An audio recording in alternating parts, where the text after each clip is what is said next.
Hello everyone, আমরা আগের দিনকে দ্য আইস হ্যাবিটের প্রায় অর্ধেকটার মতো পড়ে নিয়েছি।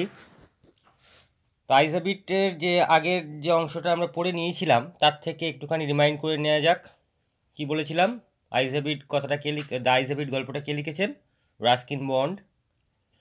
রাস্কিন বন্ড ট্রেনের কামরাতে একাই ছিলেন রোহানা পর্যন্ত। তারপর একটা মেয়ে উঠল, মেয়েটাকে তার বাবা মা ছেড়ে দিতে এসেছিল এবং তারা মেয়েটার স্বাচ্ছন্দ্য সম্বন্ধে অনেক কথাই বলল। তারপরে তারা তাদের বিদায় জানিয়ে চলে যাওয়ার পরে ট্রেনটা ছেড়ে দিল। লেখকের একটা পরিচয় দেওয়া হয়েছে এখানে। লেখক সম্পূর্ণ অন্ধ ছিল এবং তার চোখ দুটো শুধুমাত্র আলো এবং আঁধারিতে সংবেদনশীল ছিল। তাই সে মেয়েটা দেখতে কেমন ছিল সেটা মোটেও বলতে পারবে না, এরকম একটা কনফেস করেছে, এরকম একটা স্বীকার করেছে। তারপরে হঠাৎ করে জিজ্ঞেস করেছে যে সে কোথায় যাচ্ছে এবং তার গলার আওয়াজ মেয়েটাকে চমকে দিয়েছিল এবং তিনি নিজে নিজে একটুখানি নিজেকে সান্ত্বনা দিয়েছিলেন এই বলে যে যাদের খুব ভালো দৃষ্টিশক্তি আছে তাদের মধ্যে এটা কখনো কখনো ঘটে যে তারা সামনের জিনিসকে দেখতে পায় না, আর যাদের ভালো দৃষ্টিশক্তি নেই তারা সবসময় কী করে না, যেটুকুটাকে দেখে সেটুকুটাকে খুব গুরুত্বপূর্ণ সহকারে দেখে। এরপরে মেয়েটা কথা বলা শুরু করেছিল যে মেয়েটা হচ্ছে যে সে হচ্ছে সাহারানপুর যাচ্ছে, হ্যাঁ, তার কাকিমা সেখানে দেখা করে নেবে। তারপরে আরও যে অক্টোবর মাসে যেহেতু মেয়েটা জিজ্ঞেস করেছিল কোথায় যাচ্ছে, তাই সেই উত্তরে লেখক বলেছিল যে প্রথমে দেরাদুন যাচ্ছে এবং সেখান থেকে মুসৌরিতে যাচ্ছে। মেয়েটা তখন বলেছিল যে খুব ভাগ্যবান তিনি, কারণ তারও ইচ্ছে হয় মাঝে মাঝে মুসৌরিতে যায়, হ্যাঁ, বিশেষ করে ওই অক্টোবর মাসে পাহাড়গুলোকে তার বেশি ভালো লাগে। তখন আমাদের লেখকও বলেছিল হ্যাঁ এই অক্টোবরই হচ্ছে সবচেয়ে ভালো সময় স্মৃতিচারণা করে। পাহাড়গুলো সব বন্য ডালিয়া ফুলে ঢেকে থাকে, সূর্যটাও সেই সময় ডেলিশিয়াস, মনোরম আর কি। রাত্রিবেলা একজন হচ্ছে এই কাঠের আগুনের সামনে বসে একটুখানি ব্র্যান্ডি পান করতে পারে, ট্যুরিস্টগুলোও তখন সব চলে গেছে, এরকম এটসেট্রা এটসেট্রা। তো তারপরে হচ্ছে অনেক কথায় কথায় মেয়েটা জিজ্ঞেস করেছে, ছেলেটা জিজ্ঞেস করেছিল যে বাইরেটা কেমন, হ্যাঁ, একটা মিস্টেক করে আর কি এই কোশ্চেনটা জিজ্ঞেস করে ফেলেছিল। মেয়েটার তাতে কিন্তু অদ্ভুত কোনো কিছুই মনে হয়নি। তখন আবার আমাদের লেখকের সন্দেহ হয়েছিল যে মেয়েটা কি অলরেডি বুঝতে পেরেছে যে দেখতে পায় না, কিন্তু আবার মেয়েটা পরের প্রশ্নটা তাকে রিমুভ করে দিয়েছিল তার ডাউটটা যে আহ, যে আপনি কেন জানলা দিয়ে দেখছেন না, বারবার আমাকে কেন দেখতে বলছেন। তখন হচ্ছে সাহসিকতা দেখানোর জন্য আমাদের গল্পের লেখক ওই জানলা বরাবর গিয়ে জানলার সামনে মুখ করে এমন একটা ভান করেছিল যেন প্রাকৃতিক দৃশ্য দেখছে, এবং প্রাকৃতিক দৃশ্য দেখছে এবং তারপরে তো কিছু একটা বলতে হবে, তাই বলেছিল যে হ্যাভ ইউ নোটিসড, ওই 44 পেজে দেখো, শেষের দিক থেকে 2 নম্বর লাইনে, হ্যাভ ইউ নোটিসড, আচ্ছা আপনি কি লক্ষ্য করেছেন আই ভেঞ্চার, আমি বললাম, that the trees seem to be moving, মনে হয় না যে গাছগুলো চলে যাচ্ছে, while we seem to be standing still, যেখানে আমরা মনে হচ্ছে স্থির হয়ে দাঁড়িয়ে রয়েছি। দ্যাট অলওয়েজ হ্যাপেন্স, এটা তো সবসময়ই ঘটে, সি সেড, মেয়েটা বলল। Do you see any animals, আচ্ছা আপনি কি কোনো পশু টশু দেখেছেন? নো, না না, আই অ্যান্সার্ড, আমি উত্তর দিয়েছিলাম কোয়াইট কনফিডেন্টলি, খুব দৃঢ়তার সাথে, কারণ আই নিউ, আমি জানতাম, দ্যাট যে there were hardly any animals left in the forest near Dehra, কিন্তু আমি জানতাম যে দেয়ার ওয়ার হার্ডলি, আদৌ নেই, এনি অ্যানিম্যালস, কোনো রকম কোনো পশু লেফট পড়ে ইন দ্য ফরেস্ট নিয়ার দেরা, দেরাদুনের কাছাকাছি বনভূমিগুলোতে। আই টার্ন, আমি ঘুরলাম, ফ্রম দ্য উইন্ডো, জানলাটার দিক দিয়ে, অ্যান্ড ফেস দ্য গার্ল, এবং মেয়েটার মুখোমুখি হলাম। অ্যান্ড ফর আ হোয়াইল, বেশ কিছুক্ষণ, উই স্যাট ইন সাইলেন্স, আমরা চুপচাপ বসেছিলাম। You have an interesting face, বাহ তোমার মুখটা তো খুব আকর্ষণীয়, আই রিমার্কড, আমি মন্তব্য করলাম। আই ওয়াজ বিকামিং, আমি হয়ে পড়েছিলাম, কোয়াইট ডেয়ারিং, খুব সাহসী, but it was a safe remark, এটা ছিল কিন্তু একটা নিরাপদ মন্তব্য। ভালো করে ভাবো, you have an interesting face, তোমার মুখটা খুব আকর্ষণীয়। আমাদের গল্পের ন্যারেটর কিন্তু মোটেও বলেনি যে বাহ তোমার মুখটা খুব দেখতে ভালো বা তোমার মুখটা দেখতে খারাপ, এরকম কিন্তু মোটেও নয়। উনি কিন্তু বলেছেন আকর্ষণীয় মুখ। এবারে আকর্ষণীয় মুখ উনি কিন্তু একটা ট্রিকি করে বলেছেন, একটা চাল দিয়ে বলেছেন, এই কারণে যে মুখটার দেখতে ভালো হোক বা খারাপ হোক, কারুর না কারুর কাছে সেটা কিন্তু অবশ্যই আকর্ষণীয়। তোমরা নিশ্চয়ই এটা দেখেছো স্কুলের, বিশেষ করে একটা খুব সুন্দর দেখতে হয়তো একটা মেয়ে, সে হয়তো একটা একটা বাঁদরমুখো ছেলের সাথে ঘুরে বেড়াচ্ছে, ওই ভালো মেয়েটার কাছে ওই বাঁদরমুখো ছেলেটাই হচ্ছে আকর্ষণীয়। কিংবা ছেলে মানে যদি বিপরীতও হতে পারে যে ছেলেটারও খুব সুন্দর দেখতে কিন্তু একটা বাজে দেখতে একটা মেয়ে তার সাথে মানে ঘুরে বেড়াচ্ছে, হয়তো আমাদের চোখে তার দেখতে খারাপ, কিন্তু এটা মোটেও নয়। ওই ছেলেটার কাছে ওই মেয়েটাই কিন্তু খুব আকর্ষণীয়। ওই কারণে আমাদের লেখক একটু চাল দিয়ে বলল আপনার মুখটা খুব আকর্ষণীয়। তারপরে কি বলছে দেখো, few girls can resist flattery, কারণ খুব কম মেয়েরাই আছে যারা তোষামোদি পছন্দ করে না।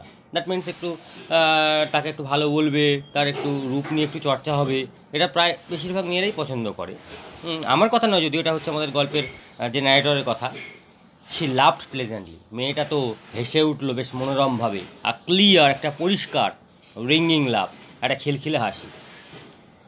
বলছে ইটস নাইস, এটা খুব ভালো লাগলো টু বি টোল, ওই যে বললেন না যে I have an interesting face, আমার মুখটা যে খুব আকর্ষণীয়, এই কথাটা শুনেই আমার খুব ভালো লাগলো। কারণ আই অ্যাম টায়ার্ড, আমি তো ক্লান্ত হয়ে গেছি, অফ পিপিল, লোকেরা টেলিং মি, আমাকে বলতে শুনেছি যে I have a pretty face, আমার মুখটা নাকি খুব সুন্দর, আমার মুখটা নাকি খুব সুন্দর। এই কথাটা শুনতে শুনতে লোকেদের মুখে আমি প্রায় ক্লান্ত হয়ে গেছি। অন্তত কেউ তো একজন বললো যে আমার মুখটা খুব আকর্ষণীয়।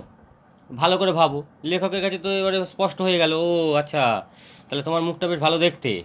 তাই নিজে নিজে বলছে দেখো আমাদের গল্পের narrator, oh so you do have a pretty face, আচ্ছা তাহলে তোমার মুখটাও খুব সুন্দর।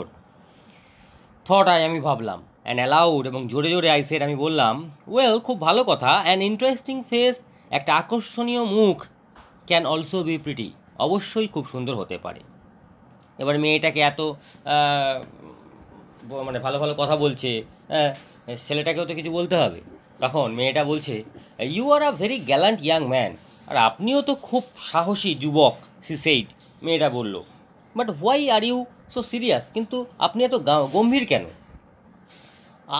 আমি ভাবলাম দেন তাহলে I would try to laugh for her, তার জন্য আমার একটু হাসা উচিত বা হাসবো। But the thought of laughter, এই হাসির চিন্তাটা, only made me feel trouble and lonely, শুধুমাত্র আমাকে কী করেছে, হয় আমাকে সমস্যায় ফেলেছে এবং আমাকে নিঃসঙ্গ করে তুলেছে। স্বাভাবিক ব্যাপার, আমি যদি একটা অন্ধ মানুষ হই, রাস্তায় যেতে যেতে হঠাৎ করে হাসলাম, হয়তো সেখানে কোনো একটা ক্ষয়ক্ষতি হয়েছে বা কোনো কিছু ঘটেছে, তাহলে আমাকে তো লোকে ধরে পিটিয়ে দেবে। স্বাভাবিক ব্যাপার, তাই হচ্ছে সমস্যায় তো পড়তে হবে। আর লোনলিও সেই একই কথা, নিঃসঙ্গ হয়ে পড়বো, কেউ আমাকে তখন সঙ্গ দেবে না। না, এখানে আমাদের গল্পের ন্যারেটরও তাই বলেছেন যে আমারই যতবার আমি হাসির চিন্তাটা করেছি ততবারই আমি কোনো না কোনো একটা সমস্যায় হচ্ছে পড়েছি, হয় হচ্ছে নিঃসঙ্গ হয়ে পড়েছি, নয় আমি বিশাল বড় কোনো সমস্যায় পড়েছি। যাই হোক, সেই কারণে না হেসে হাসিটাকে চেপে ধরে আর কি আমাদের গল্পের ন্যারেটর বলছে, we will soon be at your station, আর এই তো আমরা খুব তাড়াতাড়ি তোমার স্টেশনে পৌঁছে যাব, আর হেসে কী করবো, আই সেড, আমি বললাম। মেয়েটা তখন বলছে, থ্যাংক গুডনেস, বাবা কি ভালো ভাগ্য আমার, ইটস এ শর্ট জার্নি, এটা খুব কম সময়ের জন্য যাত্রা, কারণ I can't bear to sit, আমি কিন্তু বসে থাকতে পারি না ইন আ ট্রেন, একটা ট্রেনের মধ্যে, for more than 2 or 3 hours, 2 থেকে 3 ঘন্টার বেশি কিন্তু আমি একদম ট্রেনে বসে থাকতে পারি না। তার মানে মেয়েটা কতক্ষণ ট্রেনে বসে থাকতে পারে, 2 থেকে 3 ঘন্টা। আমাদের গল্পের লেখক এবারে কী বলছে দেখো, ইয়েট যদিও আই ওয়াজ প্রিপেয়ার্ড, আমি কিন্তু প্রস্তুত ছিলাম, টু সিট দেয়ার, ওখানে বসে থাকতে, for almost any length of time, যে কোনো সময়ের জন্য, মানে সময় যতই দীর্ঘই হোক না কেন, আমি কিন্তু ওখানে বসে থাকার জন্য প্রস্তুত ছিলাম, just to listen to her talking, শুধুমাত্র তার ওই কথা শোনার জন্য, মানে সে একটু কথা বলবে, আমি শুনবো, এইভাবে যত সময় কেটে যায় যাক, কোনো অসুবিধা নেই। কারণ her voice had the sparkle of a mountain stream, তার গলার আওয়াজে ছিল খিলখিল করে বয়ে যাওয়া যেন একটা পাহাড়ি ঝর্ণার মতো শব্দ। অ্যাজ সুন অ্যাজ, যখনই শি লেফট দ্য ট্রেন, মেয়েটা হয়তো ওই ট্রেনটা ছেড়ে চলে যাবে, she would forget our brave encounter, ওই মেয়েটা হয়তো ভুলে যাবে আমাদের এই সংক্ষিপ্ত সাক্ষাৎকার, but it would stay with me, কিন্তু এটা আমার সাথে থেকে যাবে for the rest of the journey, বাকি যাত্রাপথটা তো অবশ্যই, and for some time after, তারও কিছুক্ষণ পরে পর্যন্ত। দ্য ইঞ্জিনস হুইসেল শ্রিক, ইঞ্জিনের বাঁশিটা তীক্ষ্ণ আওয়াজ করে উঠল। দ্য ক্যারেজ হুইল, ওই যে কামরার চাকাগুলো, change their sound and rhythm, তাদের শব্দ এবং ছন্দটা পরিবর্তন করে নিল। দ্য গার্ল গট আপ, এবার কিন্তু মেয়েটা উঠে পড়লো, and began to collect her things, শুরু করে দিল তার জিনিসপত্রগুলোকে সংগ্রহ করতে। আই ওয়ান্ডার, আমি ভাবলাম, if she wore her hair in bun, মেয়েটা তার চুলটা কীভাবে রেখেছে, খোঁপা করে রেখেছে, or if it was plaited, নাকি সে বিনুনি করে রেখেছে, পারহ্যাপস হয়তো ইট ওয়াজ হ্যাঙ্গিং লুজ, আলগা হয়ে ঝুলছে ওভার হার শোল্ডার্স, তার দুই কাঁধে। Or was it cut very short, নাকি এটা খুব ছোটো ছোটো করে কাটা হয়েছে। মানে ভাবো, মেয়েটা যেহেতু নেমে যাবে, এবারে সে আমাদের গল্পের ন্যারেটর কী করেছে, মেয়েটা চুল নিয়ে এখন পড়েছে, যে তার চুলটা সে কেমন করে রেখেছে। যাই হোক, দ্য ট্রেন ড্রিউ স্লোলি, ট্রেনটা ধীরে ধীরে প্রবেশ করলো ইন্টু দ্য স্টেশন, স্টেশনের মধ্যে। আউটসাইড, বাইরে, দেয়ার ওয়াজ দ্য শাউটিং, সেখানে বেশ চিৎকার চেঁচামেচি হচ্ছিলো, অফ পর্টার্স অ্যান্ড ভেন্ডার্স। ওই পর্টার মানে হচ্ছে বিভিন্ন ওই যে কুলি ফুলিগুলো থাকে, সেই কুলিদের চিৎকার চেঁচামেচি, অ্যান্ড ভেন্ডার তার সাথে যে বিক্রেতাগুলো থাকে। অ্যান্ড আ হাই পিচড, এবং একটা উচ্চ স্বরওয়ালা ফিমেল ভয়েস, মহিলা কণ্ঠস্বর, নিয়ার দ্য ক্যারেজ ডোর, ওই কামরা দরজার কাছে। বলছে দ্যাট ভয়েস, এই আওয়াজটা must have belong to the girl's aunt, এ নিশ্চয়ই ওই মেয়েটার কাকিমার গলার আওয়াজ। যাই হোক, আমাদের ন্যারেটার তো এত কিছু ভেবে নিয়েছেন, কিন্তু গুড বাই, বিদায়, দ্য গার্ল সেড, মেয়েটা হচ্ছে বলল।